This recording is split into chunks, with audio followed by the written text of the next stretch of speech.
The Army values, the Warrior ethos, coaching, and therapy. This is Warrior Leadership. This is Warrior Leadership. For everybody who tunes in now or later, welcome to another episode. By the way, this is number 19. 19. I have put up with this guy for 19 weeks, and he has also put up with me. So this has been wonderful. Next week, we have something special for you. You'll see the ad come up here, but we're going to have a different type of thing, slightly different, not too different, for our 20th episode of Warrior Leadership. Anyway, moving on, I'm gonna be the gentleman here, and I'm gonna let DB go first. If he has any promotions he'd like to put out there, I'll let him start. Nothing new to promote this week, but that's interesting, man. We spent 2 cycles of basic training together, huh? Oh my gosh, yes. That means we did basic and AIT. That's it, man. Woo! We're gonna have to get our R&R soon, man. Nah. Resting, no rest. I'll rest when I'm dead. There you go. I love that energy, man. Love it. Well, I don't really have a special promotion going on right now either. However, I will say Amazon.com, why organizations should develop their leaders, Pocket Guy, written by me, JJ Hardy. Check it out. It's small, it's short, and it's a quick reference guide. It's wonderful. I've gotten a lot of good feedback on it. Anyway, today we're talking about leading by example. So what does it mean to lead by example? To me, it's to not only tell people to do things, but to practice what you preach. I'd like to hear your take on that, DB. What you got? Man, practicing what you preach, man. That is seeing the fact that, since I was a boy, they called me a preacher. I definitely, man, it was spoke over my life since I was a boy. I definitely believe in, this idea of walking out and, less talking, more walking. It's so easy to talk about something, but people don't really respect and respond to you if you just talk about it and you don't do it, because I think that comes off as arrogant and kind of self-absorbed, self-centered. And so, when we lead by example, we lead from the front. Like, and for me, it's always about willing to kind of get your hands dirty, man, willing to dig in there. Like when I see my leaders picking up trash or doing the things that you would expect like a janitor to do, or some, lowly person on the totem pole, it's like, well, wait a minute, if he's picking up trash, man, I better go grab a broom and sweep too. And so I try to, because I've had those kind of leaders in my life, I try to be that same person as well, whether it's as a parent, in a job, or whatever. Just be the guy who's willing to, do the job that no one else is willing to do. So you're right. And you know what? That could be something so simple. I mean, I know right now you work at an office building. You also work at your house. But if you were at work at your office and you were telling everybody to go pick up the trash, make sure their trash is taken out, the whole 9 yards, say you had an entire team of people working under you, and then they walked into your office and it looked like chewed up bubble gum, how is that really going to make you look? Would I follow you? That is something so simple, but that just means that you have this mentality that you somehow lost track of what is important, and that is being the example others should follow. If you tell other people they should be fit, well, guess what? Your ass better be fit too. If you want people to take out their trash, you better take out the trash. If you want people to watch their language, you better button your lip and be saying the right things. So it's just a matter of making sure that whatever you expect from somebody else, it would be no more than anything that you would be willing to do yourself. Yes. You know what? And that's such a good example, man. I find myself sometimes, and look, this is just full transparency when you talk about leading by example. one of the easiest things to, in my opinion, to go to the wayside in a busy life and a bunch of responsibility is certain chores, right? You certain things you might slip on. You might leave a shirt on an ironing board, or you leave the ironing board out, or you leave a box open. And like for me, I'm really like critical about myself when I call my son out on those little on things like that. And then I find myself sometimes doing that same thing. And that's one of those, like, it may not seem like a big infraction, so to speak, but when you're leading by example, those things do matter, because our kids, especially, and our employees, they will look at those little things and they will hear what we say and they will watch what we do. And so it's that being very hypercritical when we're leading by example to fix those things. And I think over time, no one's perfect, and I think over time you start to really hold yourself accountable to those little details, because the little details matter. Because once you start correcting those little details, now they're going to see that. And then again, they're going to be like, if dad is picking up his ironing board after he gets done ironing and he's always telling me to do it, I better make sure I do it. And it really is powerful, man, when it comes to leading, even like working, right? You can't tell somebody, "Oh, work hard, work hard." Well, are you working hard?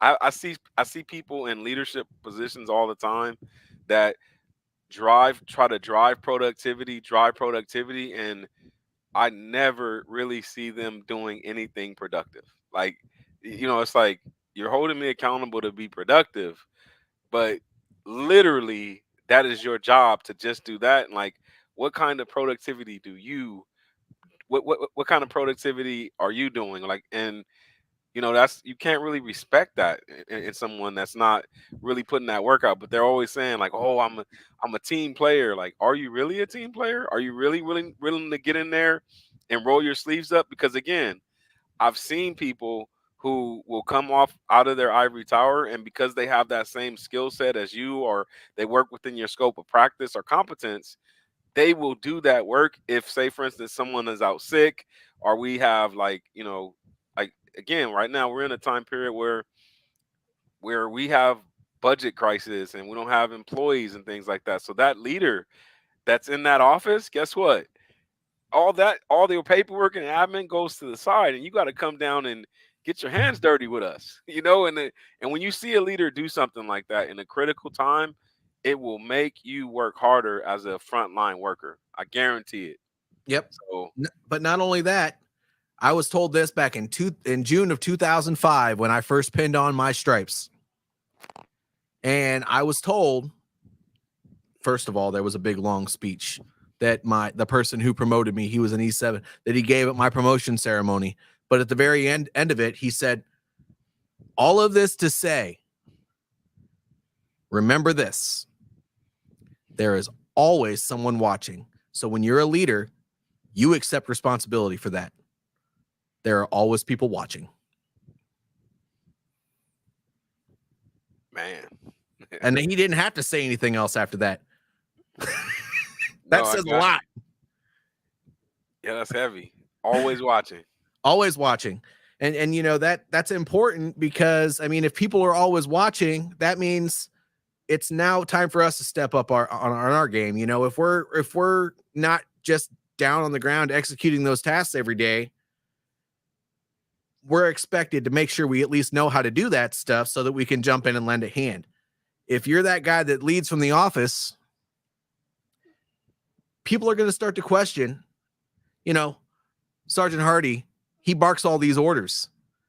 That dude doesn't know how to do anything that we're doing. Right. He's just a bunch of lip service. So you're right. People do not always live up to the task. And when you're leading from the office, or you're not engaging with your people, they start to question how viable you really are. And, they go through the motions. And I know a few calls ago, oh gosh, I don't know when it was. We've had almost 20 episodes now. So I'm losing track of time here, but no, no, but I remember at one point you talked about the quitting quietly. Yes. People do that because they lose faith in their leaders.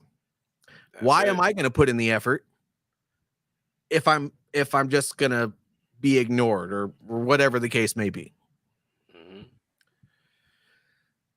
Yeah, Yep. man.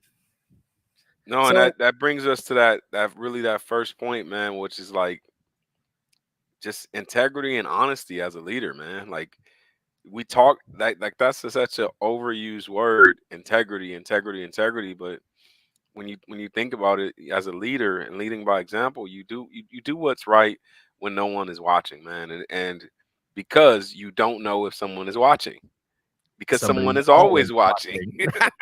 so that's the thing, man. It's like, you know, I like getting caught doing the right thing when I didn't think anybody was watching. I love that, and it's just like, and you know, it's one of those things. It's encouraging. It reinforces to you that, you know, to continue to do the right thing in spite of, because sometimes you could be doing the right thing and, you know, no one may acknowledge you. But I think sometimes it's an opportunity for us as leaders to kind of reflect on that ourselves, and just really that self validation. Sometimes we may not get that validation from other places, man. And believe it or not, a lot of people will seek therapy and talk about, you know, either they're like a mid-level manager or some type of leader, a supervisor in an organization, or even an employee where, you know, they'll talk about not getting that validation from their employer and stuff like that. And so like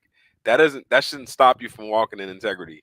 You should No. still walk in integrity regardless of that. So, you know. Well, and that's just because you need to make sure that they have an example to follow. You need to do the right thing even when nobody's watching. And by the way, that's not just an action, that's also the verbal word, right? So you always need to be honest with everything that you're doing. You said honesty and integrity. Mhm. So, you know, honesty is important because again, if if your word, if you want your word to mean something, then you can't falter with it.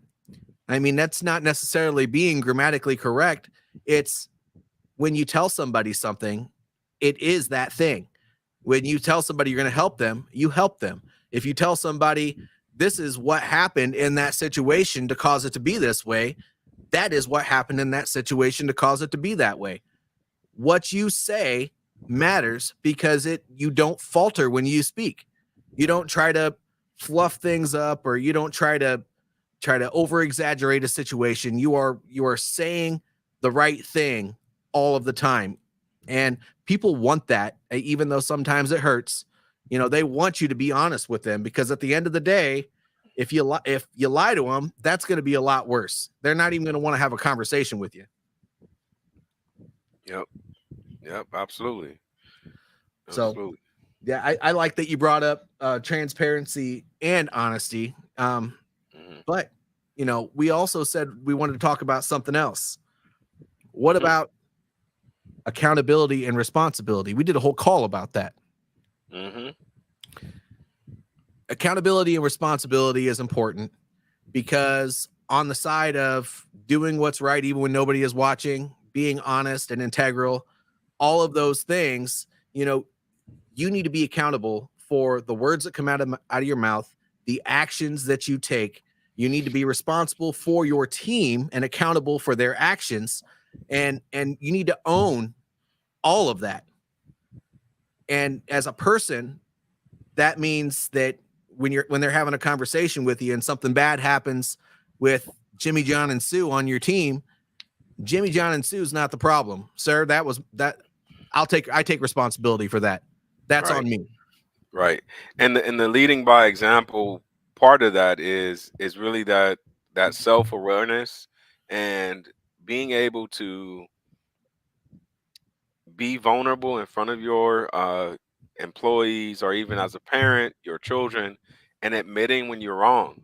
Many times as a dad, as a leader within an organization, I've I'm always the person to admit when I'm wrong. I'm not. I don't. As a leader, I'm not someone who is too prideful to say when I made a mistake. And I think that is leading by example. Leading by example is saying, look, I made a mistake on this one. And it helps people to realize that we're all human, and humans make mistakes. When you have these leaders who are unwilling to admit that they're wrong in the face of data, in the face of like everyone else knowing that it's the truth, and they're so like rigid in their thinking, um it just makes for a very toxic work environment, and definitely no one wants to follow you, and everyone is like lobbying to get you ousted as soon as possible, and it really creates a bad environment. I've worked in environments like that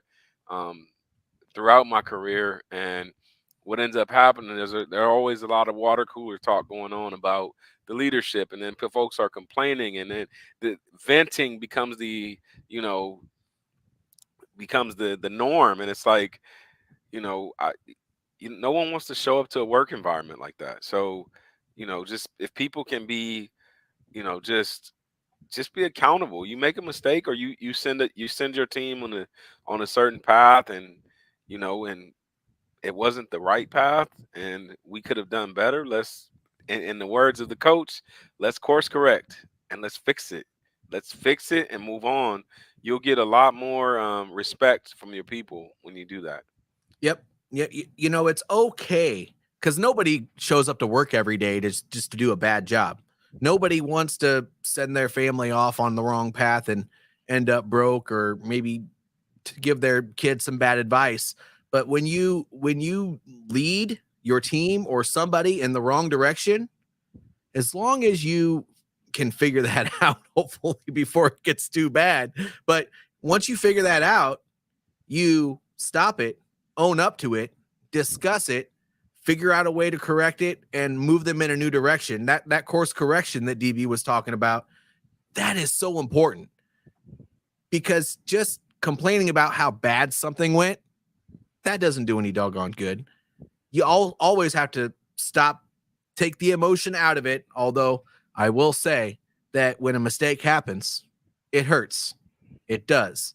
That's that ego coming out in us. You need to grab a hold of the super ego, own up to it, say, yeah, that was bad. I apologize for that. Let's figure out a new way and let's go. And when you do that, the credibility is there. And when it comes from a leading by example standpoint, people want to follow those that have the courage to lead the way. And you're still leading the way even when there's a mistake. The reason that they allow the course correction to happen is because they trust you in the first place. There's that word trust again. I know you're going to say something about it. You always do. What about trust? Yes. Oh man, trust, man. Come on. Trust is one of the walls to a relationship, man. It you is. don't have you don't have a relationship, any relationship, unless you have trust. And you know, you can be as stoic as you want. You can try to create a new, like, man, think about this. What was it? Seven habits of highly effective people, I believe, where Stephen you Covey. know, yes, where when he talked about this research on leadership, man, and this idea that like we've gotten so far away from what authentic and true leadership is as a world, not just as a country. And you know, I think there's an emergence though where we're going to go back to that. We're going to get back to that, because what's tried and true is going to always be the truth. And you know, we just have to, and I think that's very the original way of, I guess, thinking about servant leadership. That's a more humanistic approach, Yes. and it values human relationship, and it puts people at the front and the center. And if you don't put people at the front and center, the barbarians will be at the gate. Absolutely. Absolutely. And when you forget about the people, again, we always say this. At least I know I do, and I know you always agree with me. But a business is nothing more than a group of people that come together to do a job. So when you Right. forget about the people, those beloved statistics that you have, they're gonna go like this. They're gonna go down. Hmm. And to avoid that, you focus so much on what department is doing this, what department is doing this, what's the budget doing, what's the all over the place. But really, you got to pay attention to habits and behavior that's happening on the different teams. Go to the leaders and say, hey, I noticed that this has been plummeting on your team. What has there been some interesting things happening that you might want to discuss? Do you need help with something? We all of us managers are here together. We win together and we lose together. So let's figure this out if there's something going on. I bet you there's some behavioral stuff going on there, whether it's overtime hours that are being worked or whatever the case may be, that's causing these shifts to happen. And I want to bring up this next point, which I think is very important, is like leading by example is being dedicated to the mission and the vision of the organization.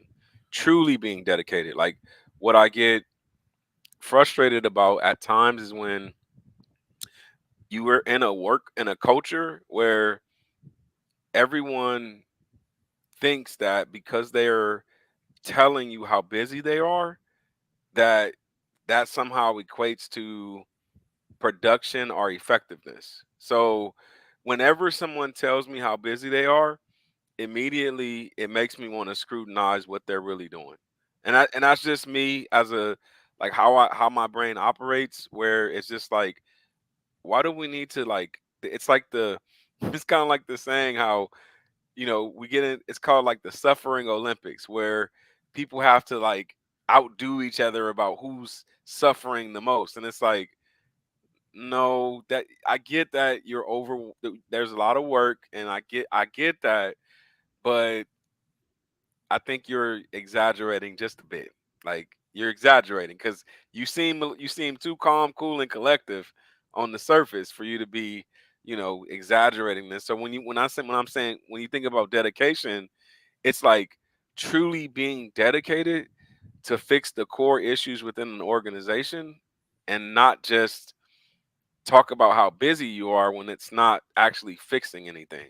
Or It's how not about this? actually making the quality of life of people better. Or how about this? It's not my job. Oh no, that's number two. Those are like running mates. It's not my job. It's not in my job description, or I'm too busy. That doesn't show dedication. And That's right. That was a defense that I would write people up for. I would tell my teams that all the time. If I ever hear that somebody on this team ever tells somebody that that's not my job, I'm going to write you up for that, because that means you're not a team player. That doesn't mean you do the thing that's not actually your job. That means that you're always in a support role. So don't say it's not my job. Hey, say, oh my gosh, I know the right person that can help you with that thing. Let me get up off my butt and walk you over to this person, or let me get this person on the phone and let's have a conversation about this and let's solve this problem. There's no such thing as this is not my job. That's a revolutionary concept, to be honest with you. I wonder, like, I guarantee you that, there was some good outcomes there. Just to think about how many times that's thrown around. If you as a leader set the tone, because that's another one of those things, setting the tone and being dedicated. When you tell people we don't use that type of language in this culture and in this work environment, that sets the tone. Now, I guarantee you that those people, I wonder how many write-ups you actually had to do for that reason. Well, once it actually happened, not very often. Right. Because they were like, oh shit, he did. I can't believe he actually did that. because think about this though. A write-up is just purely a counseling statement. You're counseling them on job performance, and that's very important. And that's leading by example as well. Like, that person, whoever you wrote up at that time, I guarantee you that affected them for the rest of their life in a very positive way in the long run. In the short run, they're probably upset with you, disappointed, hurt, or whatever emotion that might have came up for that. But you holding them accountable like that, and also holding yourself accountable to do what it is that you said you were going to do, that's going to go a long way in their leadership development and professional development. Yeah, there's no lip service here.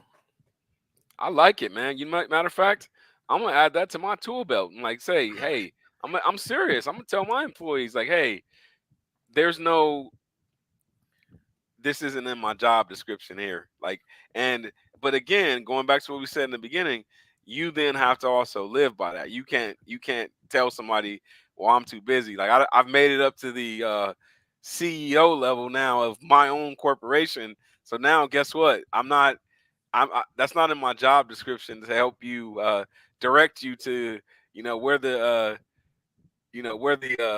mental health department is or whatever it is. Like you point, like, really, you can't give someone directions? Whoa. I would never say No, that to not you, somebody. You know not what? If you. I know, somebody of needed course not. mental health, And that's what hey, I just. hey, here's my arm. Put your arm in mine. Let's go. We are going to mental health together. Of course. No, and that, but see, I appreciate you saying that like that, because that's the point I'm making. Because even if, think about this, that's leading by example, and that's what you should do. If someone was asking to go to the Yes. mental health department, you Yes. should hand walk them over there versus either saying, I'm not going to help. I don't think anybody would say, I'm not going to help you to mental health. But what if they just started pointing like, oh, well, you just go over there and then go around? No. Best practice is, no matter what you're doing, walk that person over to something like that. And so I think that's, again, you talk about leading by example, and I think I brought that example out, and it's great that you said walk them over, because I've done that many a times in my role, like working at the VA hospital. I've hand walked veterans over to that place if it was something like the homeless Yeah. program or the mental health department, any place like that. And you know what? There are just certain things that no matter how busy you are, there is nothing as important as that thing that that person needs help with.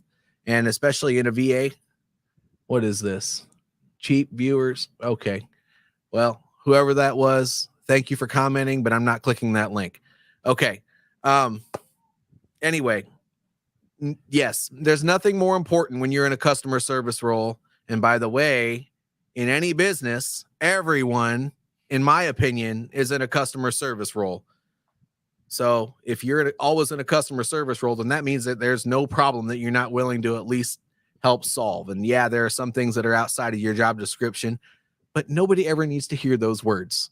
You get them to the right person that can help them solve that problem. And then you're not looked at as that lazy person or that person that brushed somebody off. You're looked at as that person that is willing to square somebody away no matter what. So let's go to our last point here. And you know what? We're just going to do this. We have a few more, but we're just going to do work ethic and commitment. So from a leading by example standpoint, this is what I'm going to say about that. It's not enough to know the way. You have to show the way. People need other people to help them in the workplace. And if you're in a leadership position, which by the way has a label, manager, supervisor, director, VP, whatever, CEO, all people that have other people working for them, or they're in a position of responsibility where they are accountable for projects for other people. All of those are leadership positions. You don't necessarily have to have somebody working for you. When you are expecting things of other people, just like we said at the beginning of the call, you need to show them that not only are you proficient just like they are, you can help them do the work and help them get to a certain level of proficiency if they're ever having any problems. But in addition to that, if you're expecting your people to work their butt off, you better be working your butt off too. And you alluded to that already, DB. But, at the end of the day, it's just important that it's not enough to know, you have to show. You have to be willing to be the teacher, the coach, and the mentor when you're at work. Yep. And I'll get your comments on that, and then we'll start wrapping things up. But I think this has been an awesome call. It has, no, and that's all I had, man. That was a good discussion. Just we just need to lead by example in everything that we do. Like we Yes. can't we can't talk about it. We really have to be about it, especially in this day and age, because people are desiring true leaders to stand up in every arena, every area of life. Um, you know, you gotta stand up for people. Like I made a call yesterday. I had a guy. He didn't show up to a support group, one of my support groups, last week, and I just, you get that sixth sense, like, man, something else is going on, and I was like, you know what, I'm gonna call this guy in between meetings, and I reached out to him, man. He answered the phone, and he was shocked that I called him. He was shocked because normally, I try to get the men in the group to kind of connect with each other and reach out to each other in that way. But I was like, nah, I'm gonna do it. And I reached out to him. And because I reached out, he was like, I'm gonna come back. And so now when I go back to the group, I can reinforce to them as leaders within the group, you need to be the guy that do that. I'm not, just because I'm facilitating the group doesn't mean I'm the only one that can reach out to that person that's not showing. If there's an empty chair, we need to be accountable to each other and reach out to them. And that's why in the beginning, we have a group chat, and we kind of got to get to that level of holding each other accountable to, when there's an empty chair, reach out to that empty chair. Don't just see that they didn't show up and then come back the next week and say, I'm good because I'm at the meeting. No, reach out to them and take ownership. And as a leader of that group, I'm going to use that as a teachable moment to say that will be our ongoing rule. Whenever there's an empty chair, we'll assign one of us in this room to reach out, and it doesn't just have to be the main facilitator of the group, if that makes sense. So that that recently just happened, and I was like, man, that's it just shows how important it is, man, just to walk it out, man. You don't just create something and then let people fall to the wayside. Well, I will say in support groups, some people are there to go through the motions and say they're in a support group. You can't let people get by with that. If you're there in a support group, especially as small as they are, everybody needs to be doing their part. So I completely understand. And DB's not fooling around. I absolutely love that. But yeah, so we are over time, but do you have any closing comments on today's discussion, DB, before I close it out? No, I'm just ready for that session number 20, man. Got to be resilient. Resilience. Yes. Yes. It's going to be good. It's going to be good. It's going to be a little interesting. There's going to be a few more people involved next time than there normally is, or let's hope. I do appreciate the after video comments, but I love the participation in during the live stream. But yes, leading by example is important. Don't just know the way, show the way. People are always watching. This is JJ Hardy and DB on Warrior Leadership. If you enjoy this stuff, please like, subscribe, comment below if you want to keep the conversation going. Let's grow this YouTube channel though, because we're not going to hit the algorithm and get the good word out to everybody if people aren't joining the channel. That's just the way it goes. So please go to that YouTube channel and subscribe to it. That channel is Victory Leadership Coaching. Soon to be probably Warrior Leadership. Won't tell you why, but could be. Anyway, thank you all for watching this video, whether it's now or later. JJ and DB out.